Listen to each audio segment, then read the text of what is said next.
আজকে আমরা দেখব কিভাবে বিজয় দিয়ে স্বরবর্ণগুলো লিখতে হয়। তো আমরা বলেছিলাম প্রথমে আপনি ফন্টটা চেঞ্জ করে নেবেন। দেখেন এখান থেকেও ফন্ট চেঞ্জ করা যাবে। তো আপনি এখানে ক্লিক করবেন, ফন্টের এখানে ক্লিক করবেন, ক্লিক করে এখানে লিখবেন সুতুনি এস ইউ। দেখুন এস ইউ লেখার সাথে সাথে সুতুনি এম যে চলে এসেছে। তো এখানে যখন চলে আসবে বা আপনি সম্পূর্ণ লিখবেন, লেখার পরে আপনি ইন্টার ক্লিক করবেন। ক্লিক করলে তারপর আপনি ইচ্ছামতো ফন্টটা বাড়িয়ে নেবেন। এখান থেকে আমি যেভাবে দেখাচ্ছি দেখুন, এখানে ক্লিক করার পরে আমি 36 নিয়ে নিলাম। আমি ইচ্ছেগুলো আরও বড় নিতে পারি, অথবা এই যে এ চিহ্নটা দেখতে পাচ্ছেন এইখানে যদি আমি ক্লিক করি তাহলে 2 করে বাড়বে, মানে প্রথম দিকে 2 করে বাড়বে, তারপর আর বেশি বাড়বে। দেখুন এখন 72 হয়ে গেল। তো এবার আমাদের কাজ কন্ট্রোল অল্টার চেপে ধরে বি চাপা। তো আমরা বি চাপলাম। দেখুন এবার এই চাপতেছি, আমাদের মাইক্রোসফট ওয়ার্ড রেডি এবং বিজয় রেডি। তো এখন আমরা স্বরবর্ণ লিখব। তো প্রথম যেটা লিখব সেটা স্বরায় লিখব আমরা। দেখুন স্বরায় কিভাবে লেখে। তো আপনি দেখুন এফ একটা বোতাম আছে, এইখানে স্বরায় আছে এবং আকার আছে। তো এখন তাহলে আমরা কিভাবে লিখব, দেখুন আমি এফ বাটনটা চাপতেছি, তো আমার আকার আসতেছে। তো এখানে আপনি দুইটা জিনিস লক্ষ্য করেন, একটা স্বরায়টা আছে উপরে এবং আকারটা আছে নিচে। আপনি যদি শুধু সিঙ্গেল একটা বাটন এফ বোতাম চাপেন তাহলে আকার আসবে। তো এই ক্ষেত্রে আপনাকে উপরেরটা চাপার জন্য আপনি শিফট চেপে ধরে আপনি যদি এফ চাপেন তাহলে স্বরায় হবে। দেখুন আমি এই যে চাপতেছি, শিফট চেপে ধরে চাপতেছি, এখন অ আসতেছে। শিফট চেপে ধরে, হ্যাঁ দেখুন শিফট চেপে ধরে আমি এফ চাপতেছি, অ আসতেছে। আবার শিফট না চেপে ধরে যদি আমি এফ চাপি তাহলে আকার আসতেছে। হ্যাঁ, তো তাহলে আমরা শিখে ফেললাম কিভাবে অ লিখতে হয়। শিফট চেপে ধরে আমাদেরকে চাপতে হবে এফ। তো এবার আমরা লিখব স্বরায়া কিভাবে লিখতে হয়। তো দেখুন, তো আপনি প্রথমেই যে জি মানে হসন্ত এই বোতামটা চাপবেন, চাপার পরে আপনি এবার এফ চাপবেন। হ্যাঁ দেখুন আমাদের স্বরায়া হয়ে গেল। তো আমি আবার বলছি, এটাকে জি বা বাংলাতে হসন্ত বলে। এই যে এটাকে এই চিহ্নটা, এই দেখুন এই চিহ্নটা হসন্ত।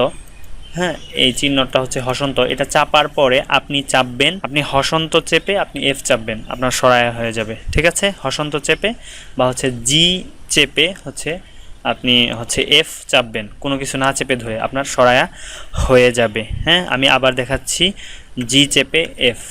হ্যাঁ হয়ে গেল। তো এবার আমরা দেখব স্বরায়া রস্বই দেখব। তো দেখুন এখানে রস্বই আছে ডি বোতামে। হ্যাঁ আপনি এখানে আসলে রস্বইটা আপনি খুঁজে পাবেন না, রস্বইকার এবং দীর্ঘইকার আছে। তো আমি যদি ডি বাটনটা চাপি তাহলে আমাদের দেখাচ্ছে রস্বইকার। তো ডি বোতাম চাপলে আমাদেরকে দেখাচ্ছে রস্বইকার। তো এই ক্ষেত্রে কি করতে হবে, এই ক্ষেত্রে আমরা এই যে জি মানে হসন্ত চেপে চাপ দিয়ে তারপর ডি চাপবো। দেখুন রস্বই হয়ে গেল, যে হসন্ত চেপে ডি চাপবো। হ্যাঁ রস্বই হয়ে গেল, হসন্ত চেপে ডি চাপবো, আবার হসন্ত চেপে ডি চাপবো। তো তাহলে যদি দীর্ঘই লিখতে যাই তাহলে দেখুন দীর্ঘই লিখতে গেলে কিভাবে, আমি যদি শিফট চেপে ধরে ডি চাপি তাহলে দীর্ঘইকার মানে উপরেরটা শিফট চেপে ধরে দীর্ঘইকার। তাহলে আমাদেরকে এখন করতে হবে যে প্রথমে আগে জি চাপতে হবে বা হসন্ত দিতে হবে। হসন্ত দিয়ে এবার শিফট চেপে ধরে আপনি ডি চাপবেন। দেখুন দীর্ঘই হয়ে গেল। আমি আবার দেখাচ্ছি, হসন্ত শিফট চেপে ধরে তারপর ডি। আবার দেখাচ্ছি হসন্ত শিফট চেপে ধরে ডি, হসন্ত শিফট চেপে ধরে ডি, দীর্ঘইকার। তাহলে আমরা 4টি স্বরবর্ণ লিখলাম। এবার লিখব এ কিভাবে লেখে। তো দেখুন এখানে এ আপনার কিবোর্ডের মধ্যে এ আসলে আপনি খুঁজে পাবেন না, আপনি পাবেন এ কার এবং ওই কার একসাথে। সির মধ্যে সি বোতামে আপনি এ নিচে এবং ওই উপরে। তো আপনি শুধু যদি সি বাটনটা চাপেন তো দেখুন এ কার আসতেছে, এবং আপনি শিফট চেপে ধরে যদি আপনি সি চাপেন তাহলে ওই কার আসবে। তো এখন আপনাকে কি করতে হবে, আগের মতোই জি চাপতে হবে, প্রথমে চেপে ধরে আপনি সি চাপলে আপনার এ হবে। দেখুন জি আগে চাপতে হবে, তারপর আপনি যখন সি চাপবেন তখন এ কার হবে। এবার তাহলে ওই কার কীভাবে, দেখুন প্রথমে জি চাপবেন, তারপর শিফট চেপে ধরে সি চাপবেন। হ্যাঁ কিভাবে, প্রথমে জি চাপবেন, শিফট চেপে ধরে সি চাপবেন, তার মানে উপরের যে ওইকার আছে ওইটা ওই হয়ে যাবে। তাহলে এ ওই। এবার হচ্ছে আমরা দেখব উ। উ কিভাবে, এক্স যে বোতামটা আছে, এক্স বোতামে হচ্ছে উ এবং হচ্ছে মানে ঔকার না, সম্পূর্ণ হচ্ছে এটা আসলে তো অভ্রর মতো না অনেকটা, তো হচ্ছে ঔকার আমরা একবারে দিতে পারবো না। তো হচ্ছে ও আমরা যদি দেখুন এক্স বোতাম চাপি তাহলে উ হয়ে যাচ্ছে সরাসরি। এখানে সরাসরি যেহেতু স্বরবর্ণটা দেওয়া আছে, কাজে হচ্ছে আমাদের এক্স চাপলেই হচ্ছে উ হবে। হ্যাঁ, তো উ কার দেওয়ার নিয়মটা হচ্ছে আলাদা, আমরা হচ্ছে পরে দেখাবো, যখন আকার একারের ব্যবহার দেখব তখন দেখব। এখন হচ্ছে উ এবং হচ্ছে তাহলে ঔটা কিভাবে দেব, উ দেখুন তাহলে হচ্ছে এবার ঔ কিভাবে দেব। তো জি চাপতে হবে আপনাকে প্রথমে, এই দেখুন জি চেপে দিলাম হসন্ত, এটা চেপে দেওয়ার পরে শিফট চেপে ধরে এক্স চাপতে হবে, দেখুন ও হয়ে গেল।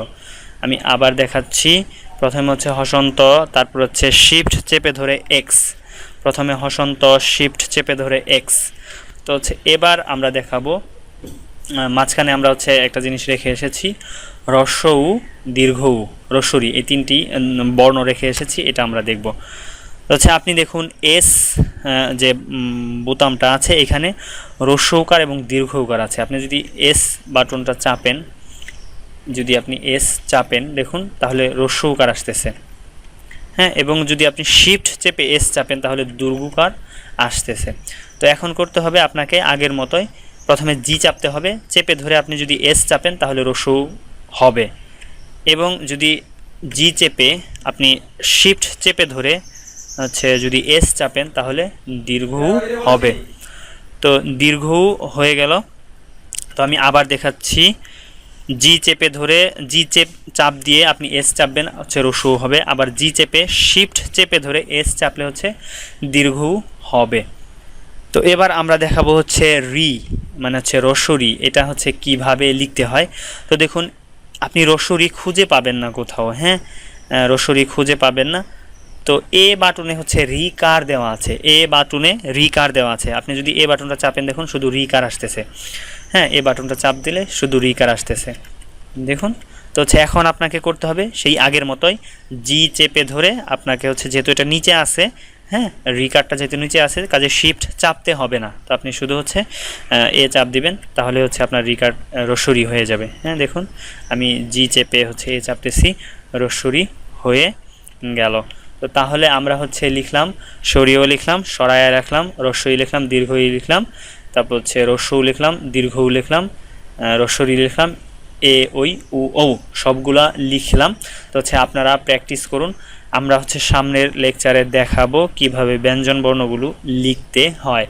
আমরা বলেছিলাম সফটওয়্যারের কথা, তো আমি চিন্তা করে দেখলাম প্রথমেই আপনাদেরকে সফটওয়্যারের ব্যবহারটা শেখাবো না, কারণ শেখালে আপনারা অলস হয়ে যাবেন এবং অনেক কিছুই আপনাদের অশেখা থেকে যাবে বা আপনারা শিখতে পারবেন না। আপনাদের ভালোর জন্যই হচ্ছে আমি সফটওয়্যার ছাড়াই দেখাচ্ছি, প্র্যাকটিস করুন, প্র্যাকটিস না করলে কখনোই শিখতে পারবেন না। আস্তে আস্তে আপনার হচ্ছে কিবোর্ডের লেআউট মুখস্থ হয়ে যাবে, তো আপনার মুখস্থ করার জন্য ব্যস্ত হওয়ার দরকার নেই, আপনি প্র্যাকটিস করলে এমনিতেই মুখস্থ হয়ে যাবে, এটাই হচ্ছে নিয়ম। তো সবাই ভালো থাকবেন, লাইট হাউস অফ বাসুরার সাথে থাকুন, আর হচ্ছে চ্যানেলে অবশ্যই সাবস্ক্রাইব করতে ভুলবেন না। আর আপনাদের সমস্যার কথা হচ্ছে আমাদের লাইট হাউস অফ বাসুরার একটি ফেসবুক পেজ আছে, সেখানে জানাবেন, তো পেজের লিঙ্ক আমরা নিচে দিয়ে দেব। তো সবাই ভালো থাকবেন, ধন্যবাদ সবাইকে।